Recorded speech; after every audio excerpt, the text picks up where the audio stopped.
ఇప్పుడు దేశవ్యాప్తంగా మాట్లాడుకుంటుంది cockroach Janata party గురించి గాదు. అన్నామలై గురించి.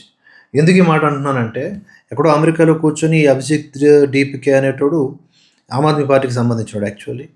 వేరే రూపంలో ఈ విధంగా వ్యంగ్యమైన శైలిలో తయారు చేసిన ఒక పేజీ బాగా ఎక్కువ మంది ఫాలోవర్స్ కనిపించేసరికి ఏదో చేద్దామని జంతర్ మంతర్ దగ్గర హడావిడి చేశాడు. అదంతా కూడా గాలిలో దీపం లాంటిది. అదంతా కూడా వాపు, బలుపు కూడా కాదు. కానీ నిజమైనటువంటి నాయకుడు పిలుపునిస్తే ఏ విధమైన రియాక్షన్ ఉంటుంది ప్రజల ద్వారా అనేది క్లియర్ కట్‌గా మరొకసారి స్పష్టం చేశారు అన్నామలై గారు.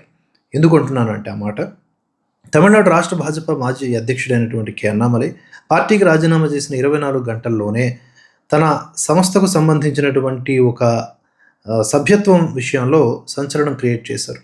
'వి ద లీడర్స్' అనే స్వచ్ఛంద సంస్థ ఆయనకుంది. దాంట్లో జాయిన్ కావాలి అని చెప్పేసి ఆయన పిలుపునివ్వడంతో 24 గంటలు గడవక ముందే 14,00,000 మందికి పైగా, ఈ వార్తను నేను చదువుతున్నప్పటికే 14,00,000 మందికి పైగా అందులో నమోదు చేసుకున్నారు. ఇది సంచలనమనే చెప్పుకోవాలి.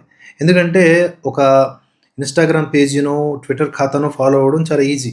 కానీ లింక్‌ని క్లిక్ చేసి సభ్యత్వాన్ని నమోదు చేసుకోవడం అనేది అది చాలా గొప్ప విషయము. అందులో భాగంగా ఇంత గొప్ప ఒక చరిత్రని క్రియేట్ చేశారు. ఎవరు అంటే అన్నామలై. అన్నామలై ఈ సందర్భంగా మాట్లాడారు. నైతిక రాజకీయాల కోసం ఏపీజే అబ్దుల్ కలాం కేంద్రాన్ని కోయంబత్తూర్‌లో ఏర్పాటు చేస్తాము అని ప్రకటిస్తూ, త్వరలో తన కొత్త పార్టీ గురించి, వాటి గురించి అనౌన్స్ చేస్తామని చెప్పారు. ఐపీఎస్ ఉద్యోగానికి రాజీనామా చేసి మంచి ఉద్దేశంతో నాడు భాజపాలో చేరాను. అదే ఉద్దేశంతో నేడు కొత్త పార్టీ వైపు అడుగులు వేస్తున్నట్లుగా తెలిపారు. ఇక్కడ ఒక కామన్ పాయింట్ గుర్తుపెట్టుకోవాలి. సహజంగా పార్టీ నుంచి బయటకు వచ్చేస్తే ఆ పార్టీ మీద బురద జల్లుతారు. కానీ ఇక్కడ అలా కాకుండా తన యొక్క సిద్ధాంతాలకు ఒక పార్టీ సరిపోవట్లేదు కనుక ఇంకా బలంగా ముందుకు వెళ్ళడానికి ఒక స్వతంత్రతని కోరుకున్న వైనం మాత్రమే ఆయన కనబరిచారు తప్ప, వచ్చి రాంగానే ఆ పార్టీని తిట్టడం, ఈ పార్టీని తిట్టడం, లేదా అంతవరకు ఉన్నటువంటి సొంత పార్టీని తిట్టడం అలాంటివి చేయలేదు.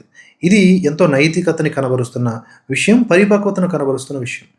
అలాగే ఈ కొత్త పార్టీ వైపు అడుగులు వేస్తున్నట్టు ప్రకటించారు. ఒక సామాన్యుడు రాజకీయాల్లోకి రావడం చాలా పెద్ద విషయం. ఎందుకంటే ఆయన చెప్తున్న మాట, నేతల దగ్గరకు ప్రజలు వెళ్ళడం లేదా ప్రజల్ని తీసుకువెళ్ళడం అనేది కరెక్ట్ కాదు.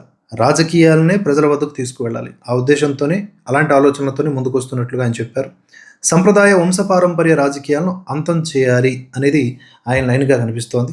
మొత్తంగా చూడాలి, వారిచ్చినటువంటి ఈ పిలుపు ఓట్ల రూపంలో గనక మారితే చాలా పెద్ద సంచలనమే అవుతుంది.